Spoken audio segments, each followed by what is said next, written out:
नमस्कार। चलिए आज भगवद गीता के एक बहुत ही दिलचस्प अध्याय में गोता लगाते हैं। अध्याय 5, कर्म संन्यास योग।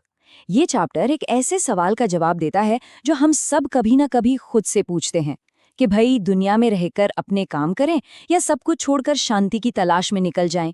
आइए इस गहरे ज्ञान को आसान भाषा में समझते हैं। तो कहानी शुरू होती है कुरुक्षेत्र के मैदान से, जहां अर्जुन बहुत कंफ्यूज्ड है।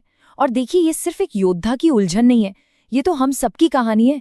ये वो कश्मकश है जो हम सब महसूस करते हैं। क्या हमें दुनिया में एक्टिव रहना चाहिए या फिर सब कुछ त्याग देना चाहिए? तो अर्जुन सीधे सीधे भगवान कृष्ण से पूछते हैं। वो कहते हैं, हे कृष्ण, आप कभी कहते हैं कि कर्म करो और कभी कहते हो कि कर्म छोड़ दो। प्लीज साफ साफ बताइए कि इन दोनों में से मेरे लिए सबसे अच्छा रास्ता कौन सा है। और यही सवाल इस पूरे अध्याय का सेंटर पॉइंट है। तो ये है वो दो रास्ते जिन्होंने अर्जुन को उलझा दिया है। एक तरफ है कर्मयोग यानी एक्शन का रास्ता, दुनिया में रहकर अपनी ड्यूटी पूरी करने का, और दूसरी तरफ है कर्म संन्यास यानी दुनिया की एक्टिविटीज से खुद को अलग कर लेने का रास्ता। पहली नजर में तो ये दोनों एक दूसरे के एकदम उल्टे लगते हैं, है ना? तो अब इस बड़ी उलझन को सुलझाने की बारी है भगवान श्री कृष्ण की, और उनका जवाब कमाल का है। वो इन दोनों रास्तों के बीच एक गजब का बैलेंस बनाते हैं, एक ऐसा तालमेल बिठाते हैं जो हैरान कर देता है। अच्छा, तो सबसे पहली बात जो श्री कृष्ण कहते हैं वो ये कि भाई दोनों ही रास्ते अपनी अपनी जगह सही हैं, चाहे कोई कर्म योग के रास्ते पर चले या कर्म संन्यास के। अगर तरीका सही हो तो मंजिल एक ही है, लिबरेशन यानी मोक्ष। लेकिन यहाँ एक लेकिन है। श्री कृष्ण एक बहुत ही जरूरी बात कहते हैं।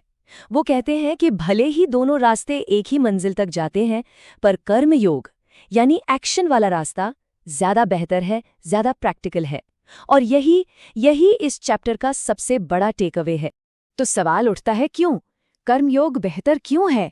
देखिए, श्री कृष्ण समझाते हैं कि जब कोई अपना काम बिना किसी रिजल्ट की टेंशन के, बिना किसी अटैचमेंट के करता है, तो ये प्रोसेस ही उसके मन को साफ कर देता है। ये कुछ आज के माइंडफुलनेस जैसा है? बस काम में डूब जाओ, उसके फल से खुद को मत जोड़ो। इससे ईगो खत्म होता है और मिलती है असली मन की शांति। अब एक और बहुत इंटरेस्टिंग बात आती है। श्री कृष्ण यहाँ सन्यासी शब्द की पूरी डेफिनेशन ही बदल देते हैं। वो बताते हैं कि असली सन्यासी होता कौन है और इसका कपड़ों से कोई लेना देना नहीं है। तो कृष्ण के हिसाब से असली सन्यासी वो है जिसका अपने मन पर पूरा कंट्रोल है, जो ना तो किसी चीज से नफरत करता है और ना ही किसी चीज के पीछे भागता है। सुख दुख, अच्छा बुरा, इन सब में जो एकदम स्टेबल, एकदम शांत रहता है। तो पॉइंट क्या है? संन्यास का मतलब भगवा कपड़े पहनना या घर-बार छोड़कर जंगल चले जाना नहीं है। असली संन्यास तो मन के अंदर होता है। अटैचमेंट छोड़ देना, इच्छाओं और नफरत को छोड़ देना। कोई भी अपने घर में अपनी जॉब करते हुए भी एक सच्चा सन्यासी हो सकता है। अच्छा, तो जो इंसान कर्मयोग के रास्ते पर चलता है वो अंदर से कैसा महसूस करता होगा? बाहर से तो वो दुनिया के सारे काम कर रहा है, पर उसके अंदर क्या चल रहा होता है? देखिए, एक कर्मयोगी वो काम तो सब करता है, पर रिजल्ट की टेंशन नहीं लेता। सक्सेस मिले तो हवा में नहीं उड़ता और फेल हो जाए तो टूट नहीं जाता। वो अंदर से एकदम कूल, एकदम शांत रहता है, कमल के पत्ते की तरह, जो पानी में रहकर भी गीला नहीं होता। कह सकते हैं कि ये स्पिरिचुअल लेवल का परफेक्ट वर्क लाइफ बैलेंस है। और जब कोई इस कर्म योग में परफेक्ट हो जाता है ना, तो उसे एक खास तरह की नज़र मिलती है, एक खास विजन। इसे कहते हैं समत्व की दृष्टि, मतलब सबको एक बराबर देखने की नज़र। और ये ज्ञान का सबसे ऊंचा लेवल है। ये श्लोक इस बात को बड़े कमाल के तरीके से समझाता है। एक ज्ञानी इंसान वो बाहरी दिखावे से, सोशल लेबल से परे देखता है। उसके लिए एक पढ़ा लिखा विद्वान हो या एक गाय, एक हाथी या फिर कोई ऐसा इंसान जिसे समाज ने ठुकरा दिया हो, सब बराबर हैं। क्यों? क्योंकि वो जानता है कि सबके अंदर वही एक डिवाइन स्पार्क है, इसलिए वो कोई भेदभाव नहीं करता। ठीक है, तो ये सब फिलॉसफी तो बहुत अच्छी है, पर इसका हमारी आज की लाइफ से क्या लेना देना? हम इस हजारों साल पुराने ज्ञान को अपनी रोज की जिंदगी में कैसे इस्तेमाल कर सकते हैं? चलिए इसी पर बात करते हैं।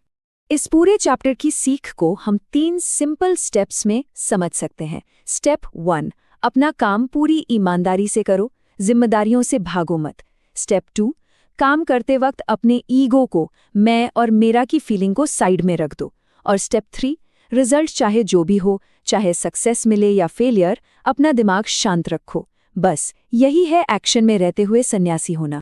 तो आखिर में एक सवाल जो हम सबको खुद से पूछना चाहिए, क्या हम अपने रोज के कामों में, अपनी जॉब में, अपनी फैमिली में एक योगी की तरह जी सकते हैं? क्या हम अपने हर एक्शन को इस भावना से कर सकते हैं? गीता का 5वां अध्याय कहता है, हाँ, बिल्कुल कर सकते हैं। और असल में यही सबसे बेहतरीन तरीका है जीने का।